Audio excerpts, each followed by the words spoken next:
श्री सद्गुरु महाराज की जय। श्री सद्गुरु महाराज की जय। श्री सद्गुरु महाराज की जय।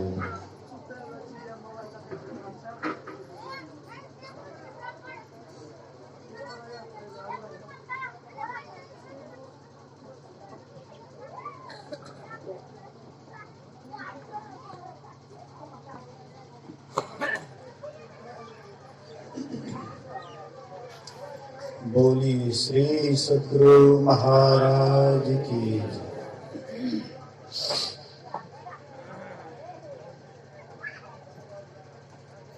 अखंड मंडलाकारं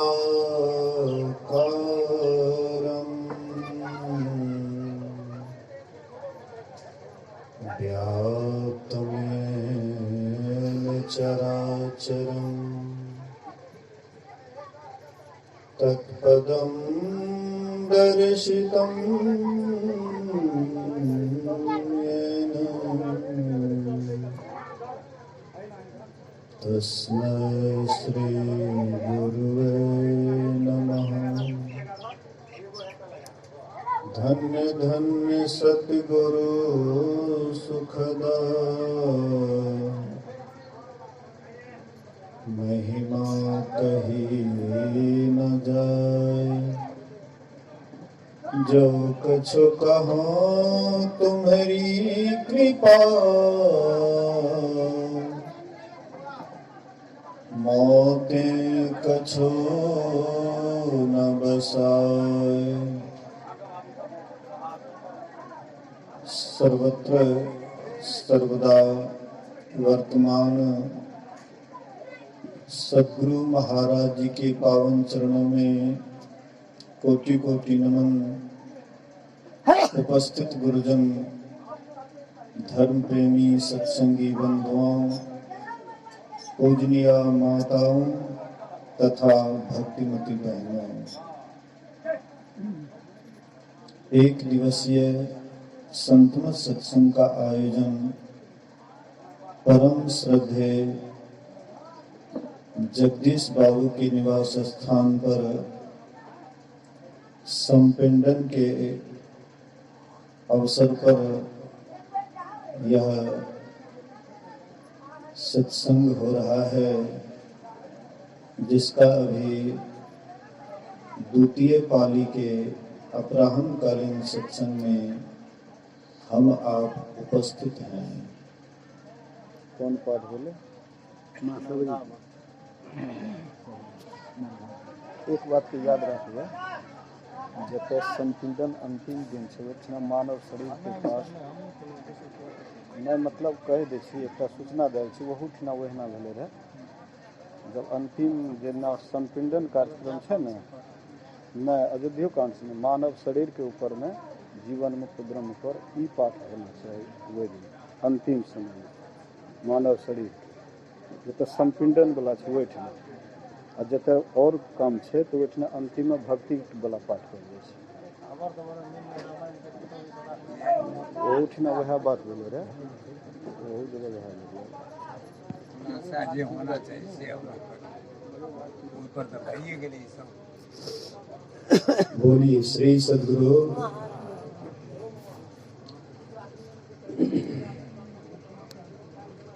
अभी हम आप श्रवण कर रहे थे नवधा भक्ति के संबंध में।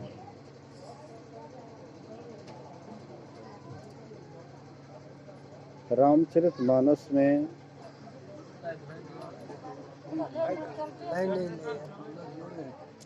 लाइन आबि कनी देर तक इंतजार करऽ पड़त ने। कहबै जे सामने से व्यवस्था रहतै तब ने।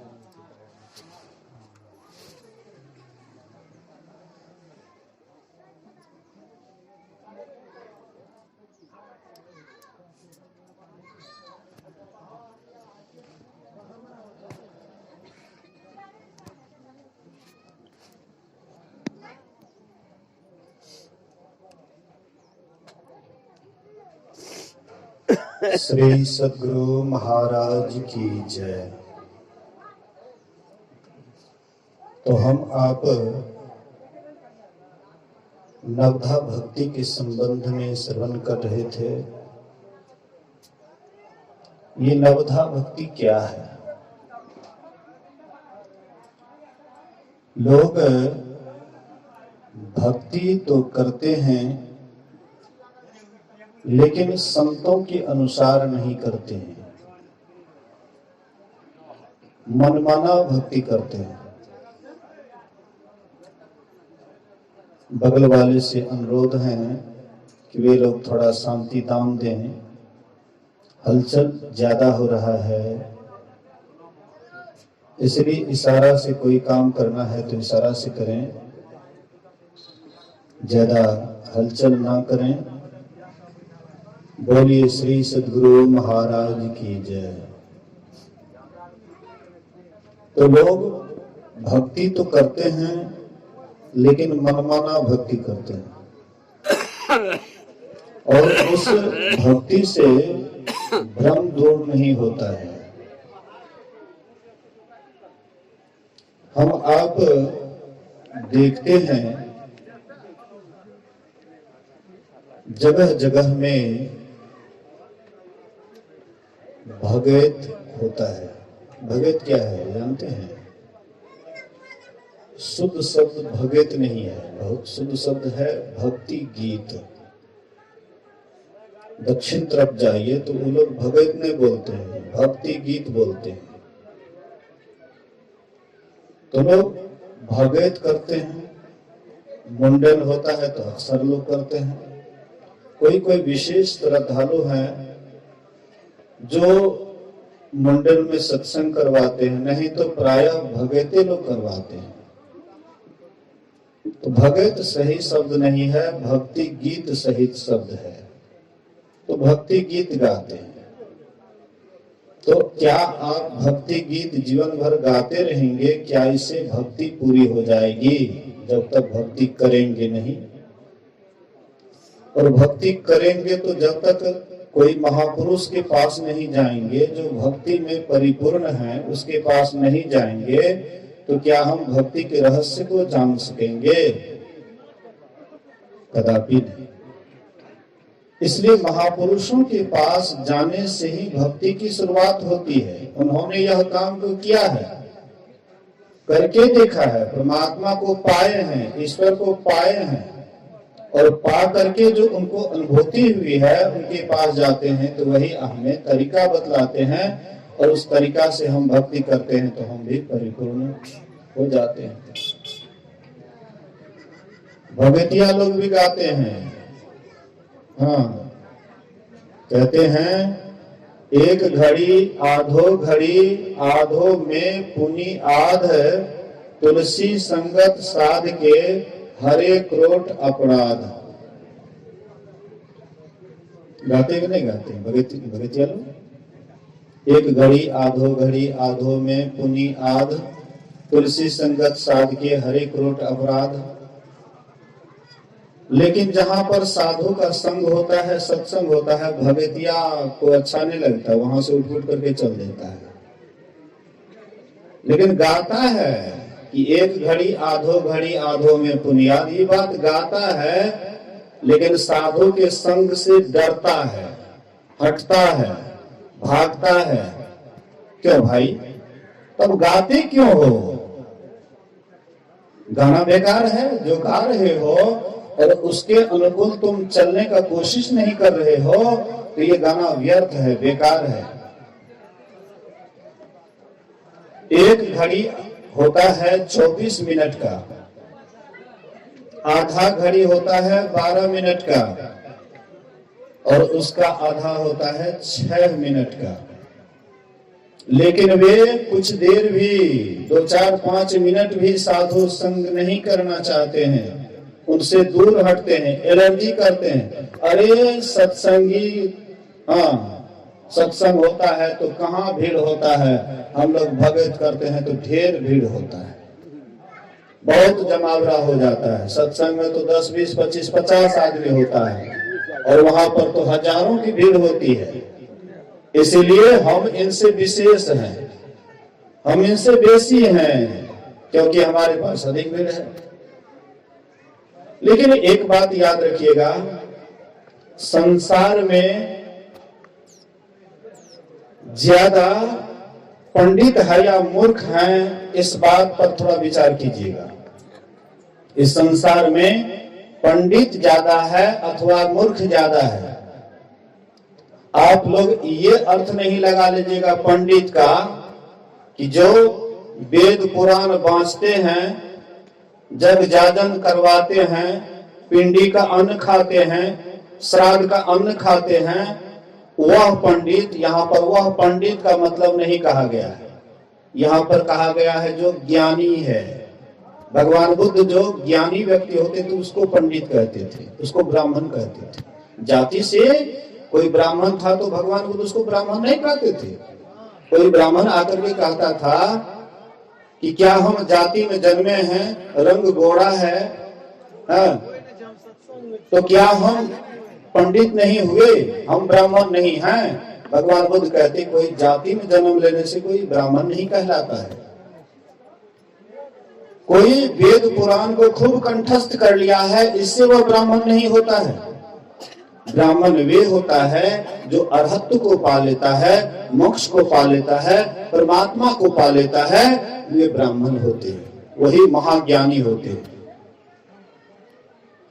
तो भगवान बुद्ध से पूछते हैं, भगवान बुद्ध पूछते हैं कि ज्यादा संसार में पंडित है कि ब्राह्मण है? ये पंडित है या मूर्ख हैं? तो कहा कि ज्यादा मूर्ख है, पंडित बहुत कम है। तो पंडित के द्वारा, ज्ञानियों के द्वारा, ध्यानियों के द्वारा, ईश्वर को प्राप्त करने वाले के द्वारा जो कही गई बात है वही सत्य बात है। लेकिन मूर्ख ऐसे बहुत बात बना बना करके कहते हैं, लेकिन वह सही में उसका ज्ञान कोई मायने नहीं रखता है। तो भीड़ भाड़ को देख करके आप कभी ना भूलें कि कहीं पर भीड़ होती है तो वही आगे हैं, वही विशेष हैं, उसी से हमारी मुक्ति हो जाएगी, ऐसा कभी मत सोचिएगा। परमात्मा सबसे कीमती वस्तु है, लेकिन वह अकेले रहता है। एक अलख अनादि अनंत अजय, वह परमात्मा अकेले है, लेकिन सब भीड़ भाड़ से अलग है। वैसे आप भी जब भीड़ भाड़ से अलग होइएगा, अपने आप की खोज कीजिएगा, तब आप महापुरुष हो जाइएगा। भगवान बुद्ध जब अरहत को प्राप्त किए, तब धीरे धीरे उनका यशगान फैलने लगा। यशगान फैलने लगा जैसे कमल जब फूलता है, सुगंध देने लग जाता है, तो भंवरा को बुलाना नहीं पड़ता है, भंवरा ऑटोमेटिक आता है कमल पर बैठने के लिए। गुरु महाराज जी जब 1933-34 में मोक्ष पाए, परमात्मा को पाए, तो उसके बाद गुरु महाराज जी के पास ऑटोमेटिक भक्त लोग खींचे चले आ रहे थे। जहां नहीं भी गए गुरु महाराज,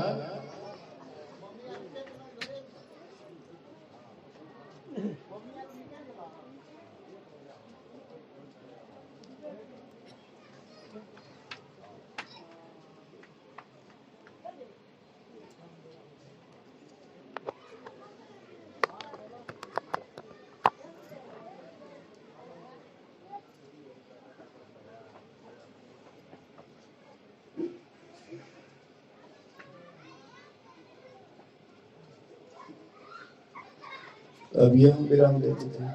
नहीं सहज समझन चला गया। आधा घंटा तक लग नहीं जब यह करने रहे न तो ओते जरूरी नहीं रहता हूँ। हाँ तो अभी विराम दे दे कोई हमारा वैसे मतलब नहीं है। इतना इम्पोर्टेंट बात हो रहा है, लेकिन बीच में ये लिख करके हमको ये अच्छा नहीं लगा। हृदय के बात छेड़ते हैं। देखियो बहुत बात है छे, लेकिन बात समय से है छे तो अच्छा रहे छे। ए बीच में मतलब नहीं आना चाहिए। मेहमान सब सबटा फिरा रहे ले चाहे छे। फिरा रहले चाहे छे तो कहियो ना आरती क्या दी छे तुरंत है में कोनो हमरा ऐसे दिक्कत नहीं छे। ई किया लिखल गेलै सोहर या संगन की है से हम तो कोई सब आदेश जे छे से बात हम लिखलिए, हम अपना मन से थोड़ी से वही से मुक्ति है। बोलिए श्री सद्गुरु महाराज की जय। ये सब कहीं चलिए मैं ज्यादा देर नहीं, आप लोगों को अगर अच्छा नहीं लगता है तो मुझे बोलना भी कोई जरूरी काम नहीं है। ठीक है,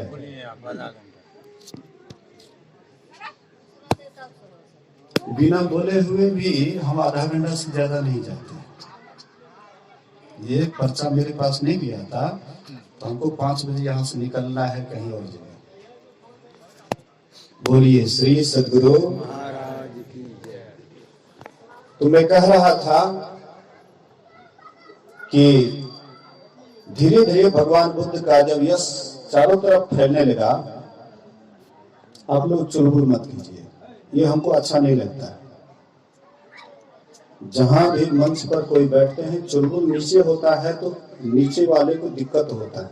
मंच पर बैठे हैं तो जब तक बोलूंगा पूरा सरेंडर रहिए, पूरा शांत रहिए, कोई चुलबुल नहीं होना चाहिए, कोई बातचीत नहीं होना चाहिए। बोलिए श्री सद्गुरु महाराज की जय। तो भगवान बुद्ध का यश जब चारों तरफ फैलने लगे, धीरे धीरे उनके पास आने लगे सारी पुत्र और महामोदगल्य।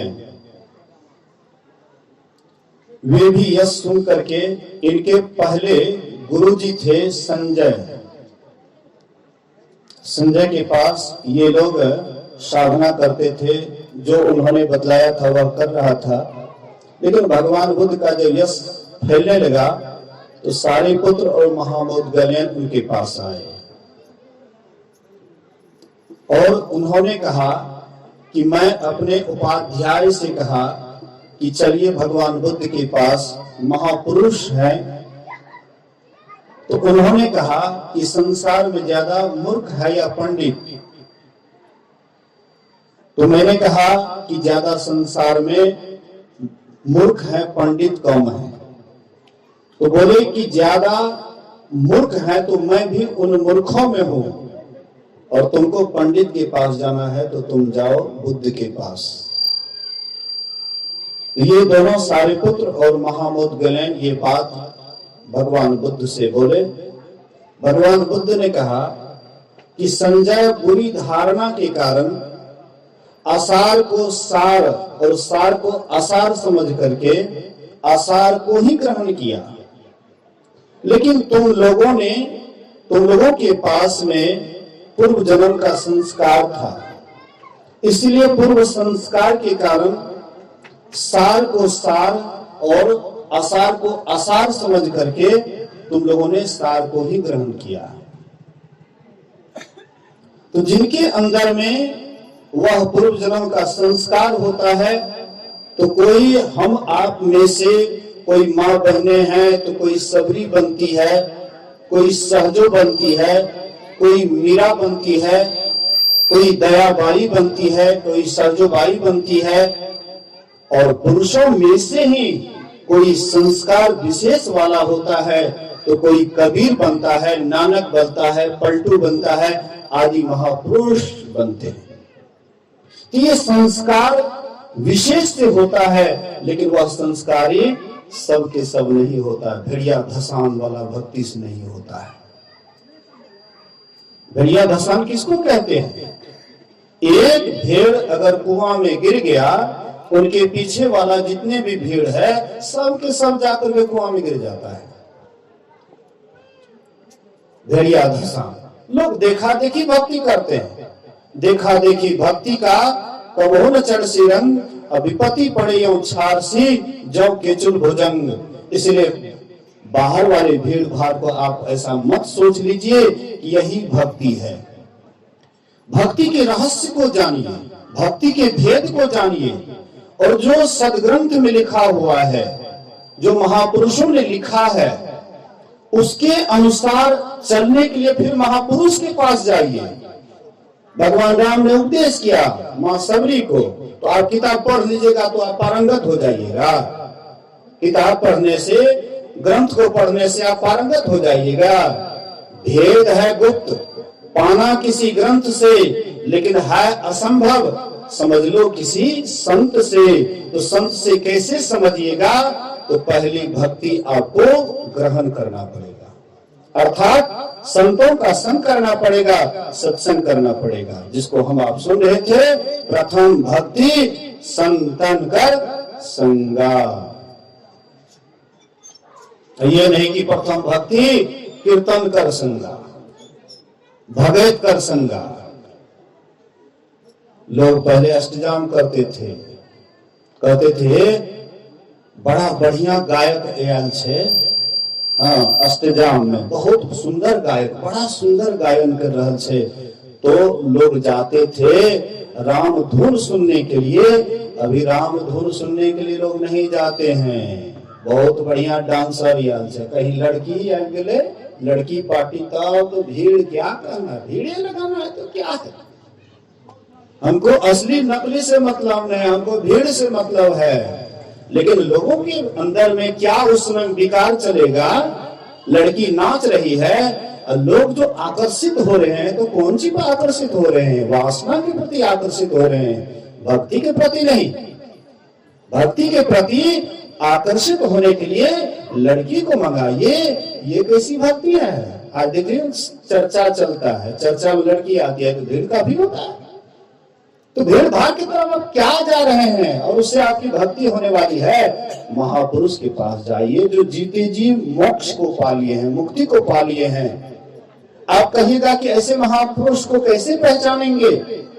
संत महात्मा कहते हैं ऐसे महापुरुष अगर शरीर में है तो उससे लाभ तो होबे करता है, लेकिन जब शरीर छोड़ करके जाते हैं तो पर भी कुछ दिए बिना नहीं रहते हैं, कुछ दे करके जाते हैं। और उनका जो वचन है, उनकी जो वाणी है, ये क्या है? चिट्ठी है, चिट्ठी। चिट्ठी क्या होता है? गुरु महाराज कहते थे आधी मुलाकात। संत महापुरुष गुरु महाराज जी अभी चले गए शरीर छोड़ करके, लेकिन रामचरितमानस सारस्वती के लिख करके चले गए, पदावली लिख करके चले गए, सत्संग योग का संग्रह करके चले गए। तो गुरु महाराज चले गए, लेकिन उनके द्वारा जो ग्रंथ बना हुआ है वह हमारे बीच मौजूद है। लेकिन उस वचन को कोई समझाने वाला भी होना चाहिए। उस वचन को गुरु महाराज जी जो वचन बोले हैं, उस वचन को समझाने वाला होना चाहिए। और जब तक समझेंगे नहीं, समझाने वाला नहीं होगा, तब तक हम भक्ति के सही रहस्य को नहीं जान सकते हैं।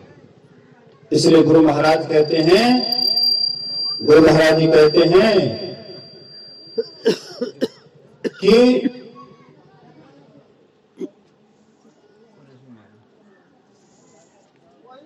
कुंडलिया में है, मैं उस वचन को भूल रहा हूं। नहीं कुंडलिया में है, अच्छा छोड़ दिए।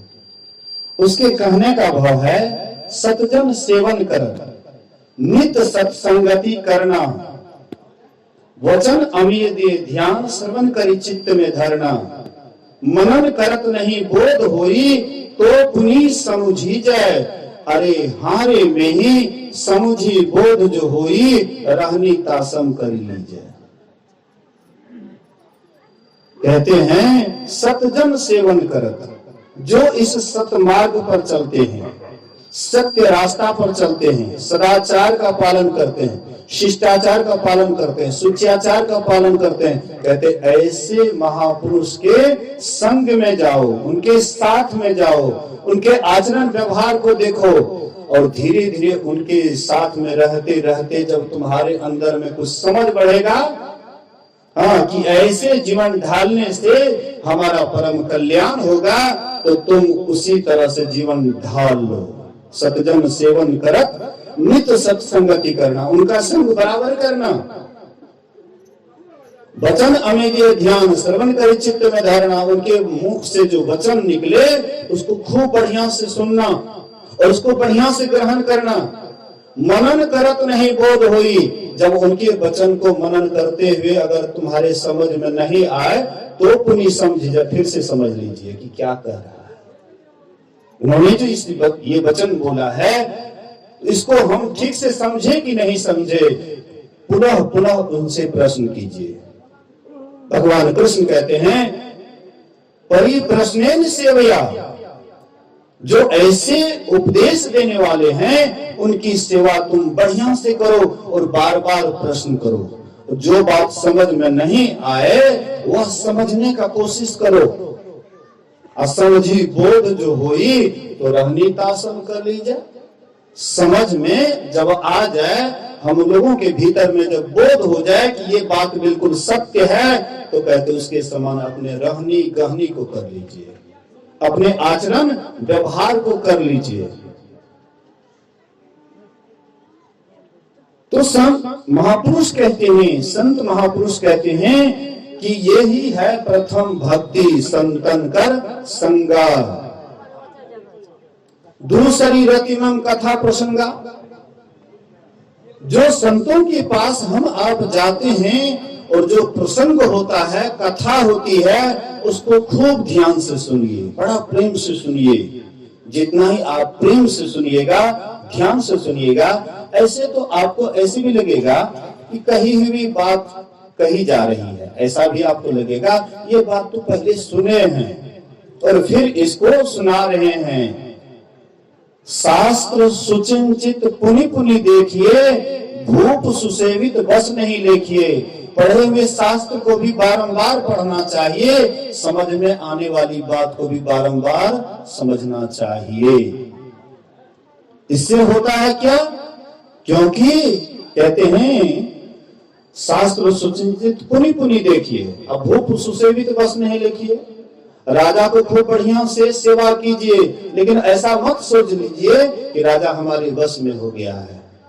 ऐसे मन रूपी राजा है, ये कब बदल जाएगा इसका कोई ठिकाना नहीं है। इसलिए सुनी हुई बात को भी बारंबार सुनना चाहिए। तो दूसरी भक्ति कथा प्रसंग से प्रेम श्रद्धा के साथ कथा प्रसंग को सुनिए, यही आपकी दूसरी भक्ति है। गुरु पद पंकज सेवा, गुरु के चरण कमल की सेवा करनी, यह है तीसरी भक्ति है। गुरु चरण कमल की सेवा क्या है? गुरु महाराज जी जिस समय में थे 38-39 वर्ष पूर्व गुरु महाराज जी शरीर में थे। सब कोई सोचते कि गुरु महाराज की हम सेवा करेंगे। अखिल भारतीय हम देखते कितना भीड़ होता है। अब वहां के सब सत्संगी कहते कि हम भी गुरु महाराज की सेवा करेंगे, हम भी करेंगे। तो क्या उंगलियों रखने का जगह मिलता शरीर में? तब तो हम गुरु महाराज की सेवा से वंचित हो गए। महापुरुष कहते हैं नहीं नहीं, वह जो सेवा वो भी सेवा है, लेकिन उनसे भी बढ़कर की सेवा है आज्ञा समना सुसाहिब सेवा। आज्ञा के समान बड़ों की सेवा, इससे बढ़कर के और कोई सेवा नहीं है। अब थोड़ा सा उदाहरण ले लीजिए। गुरु महाराज जी बाबा देवी साहब के पास उतना नहीं रहे, शारीरिक सेवा भी उतना नहीं किए जितना धीरज लाल किए। गुरु महाराज जी उतना सेवा नहीं किए। जाते थे 6 महीने साल भर पर, तो 2-4-10 दिन गुरु महाराज जी रहते थे। उसके बाद बाबा साहब भी उनको भेज देते थे, जाओ कितना दिन रहेगा? तो 8 दिन रहेंगे। 8 दिन हो जाता था, हाँ जाओ। जब जाने के लिए तैयार हो जाते थे तो बाबा साहब छाती पर चढ़ जाते थे, जाओ। तो कहते नहीं जाएंगे, जब आपका आदेश होगा तब भेजेंगे। मतलब अपना मनमाना नहीं, गुरु के आज्ञा के अनुसार चलना चाहिए, या बाबा साहब संकेत करते थे। तो गुरु महाराज जी उतना शारीरिक सेवा नहीं किए, लेकिन आज्ञा का पालन पूरा 100% किए। इसलिए गुरु महाराज जी की जितनी ख्याति है उतनी ख्याति औरों की नहीं है। गुरु महाराज के बाद भी बहुत आए, लेकिन उस तरह की छवि, उस तरह का चरित्र जो गुरु महाराज जी की छवि है, वैसी छवि औरों की नहीं देखी गई है। इसलिए कि उन्होंने जो बाबा साहब आदेश किए लगभग 100% पालन किए। तो उनके आज्ञा का पालन, महापुरुष के आज्ञा का पालन ही सबसे बढ़कर के सेवा है। यही है गुरु पद पंकज सेवा।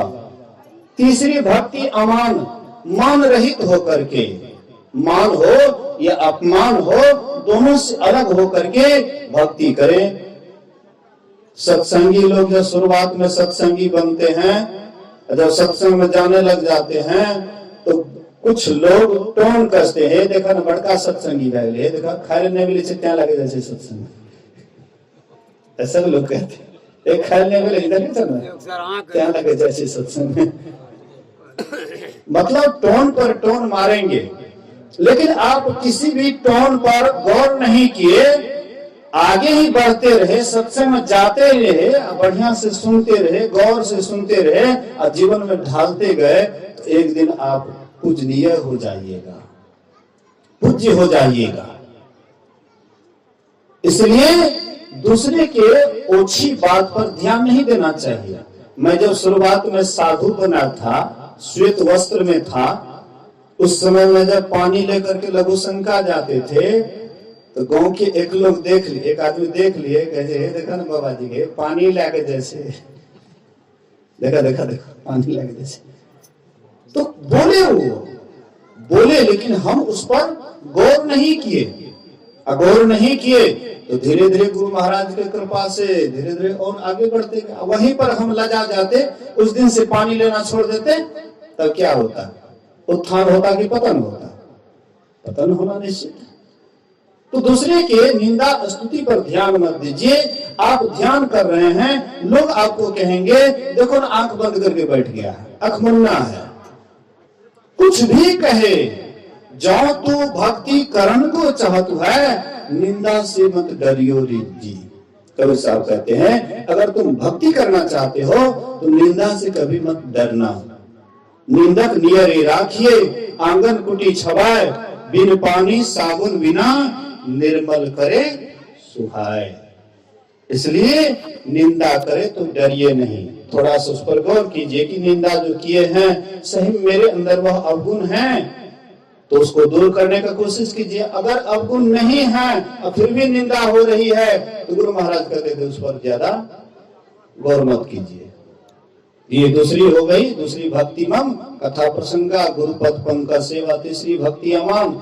चौथी भक्ति मम गुणगन करई कपट तेजी गान। राम भगवान कहते मेरे गुणों का गान करो। आप हम सत्संग में आते हैं, जो बात समझ में आ जाती है ये बात सही है, तो धीरे धीरे आप दूसरे को भी बताइए कि ये मार्ग बिल्कुल दुरुस्त है, इस मार्ग पर चलने से हमारा कल्याण होता है। आप भी चलिएगा, आपका भी कल्याण होगा, आपका भी उद्धार होगा। कोई जरूरी नहीं कि मायके पर बोलेंगे, बिना माइक के भी गांव समाज में कुछ लोग होते हैं, आप उनको समझा सकते हैं, सही मार्ग पर ला सकते हैं। और मैंने देखा है कि किसी के पीछे जब पड़ गया तो उसको सत्संगी बना करके छोड़ा। अब तो उतना नहीं पढ़ता हूँ। एक डॉक्टर साहब हैं चिट्ठी के राजकुमार बाबू, वो डॉक्टर थे और आमदनी बढ़िया होता था। चिट्ठी बाजारे पर क्लिनिक था, बढ़िया आमदनी होता था। और वे मांसाहारी थे, उनकी पत्नी सत्संगी थी, हमको बराबर लाला करके सत्संग करवाती थी, लेकिन वे मांसाहारी थे। कोई जब मल्लाह है, माछ मारने वाला, बढ़िया बढ़िया मछली उनके लिए लाता था। कहते डॉक्टर साहब आपके लिए लाए हैं, हाँ बहुत सुंदर है, बहुत अच्छा है, और ये तुरंत पैसा दे करके खरीद लेते थे। लेकिन मैं उसके पीछे पड़ गया, और पड़ गया तो इतना बढ़िया से पीछे पड़ा कि जब तक उनको सत्संगी नहीं बनाए, स्कॉर्पियो भाड़ा करके ले गए उनको मनियारपुर, कुछ बाबा उस समय में थे ही, और वो हमसे झूठ बोल गए कि 6 महीना पहले छोड़ दिए हैं, लेकिन 2-3 दिन पहले भी वो खाए थे। हमसे झूठ बोले, बाबा से दिला दिए, और दिला दिए तो अभी 1 नंबर का सत्संगी बना हुआ है।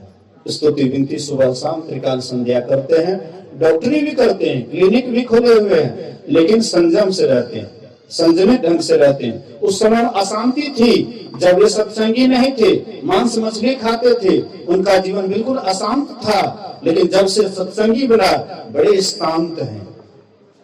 अंतर तो पड़ा, मांसाहारी और शाकाहारी, सत्संगी और गैर सत्संगी में अंतर तो जरूर पड़ता है, भले आपको पता नहीं।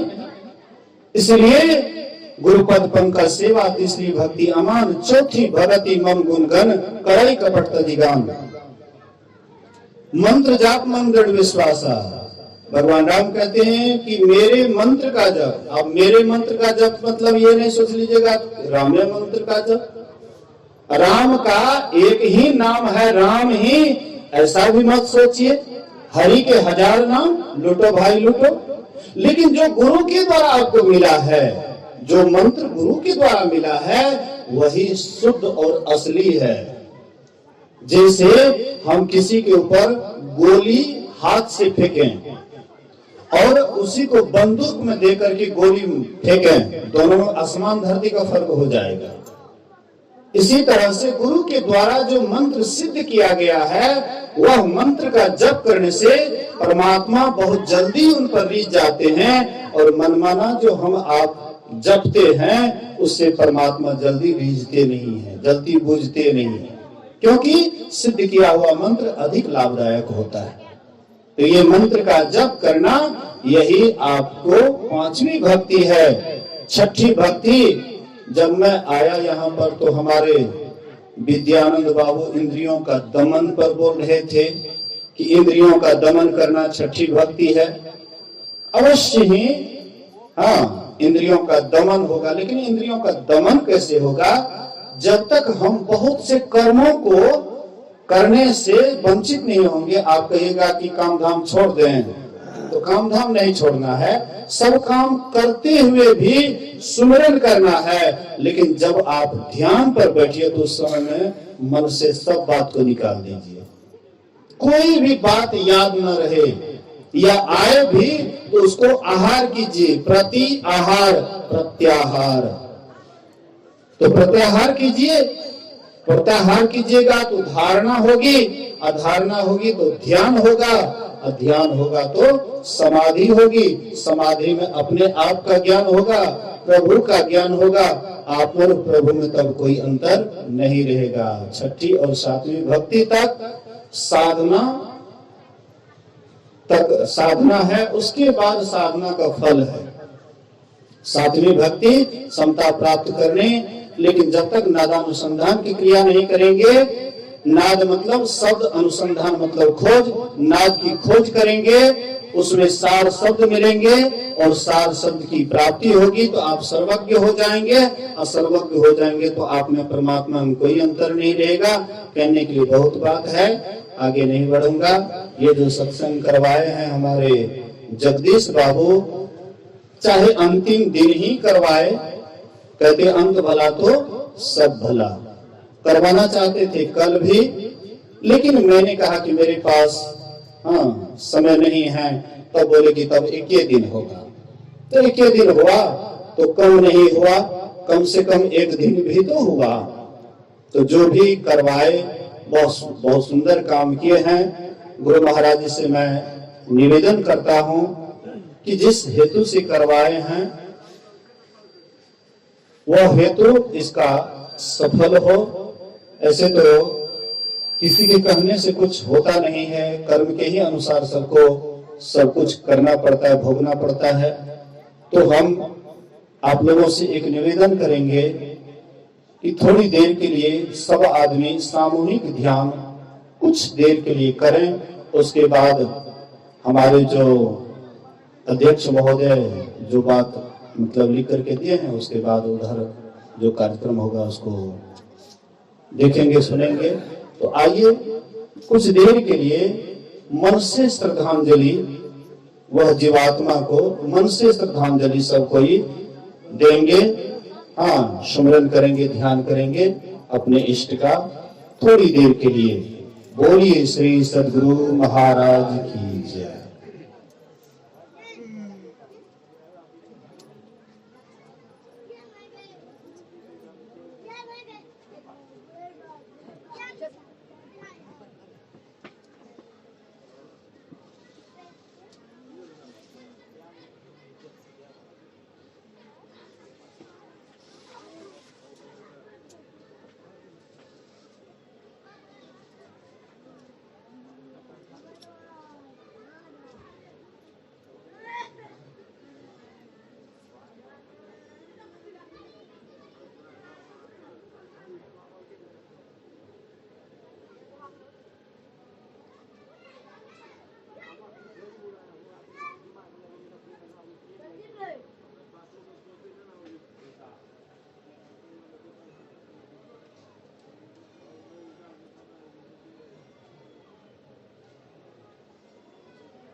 बोली श्री सद्गुरु महाराज की जय।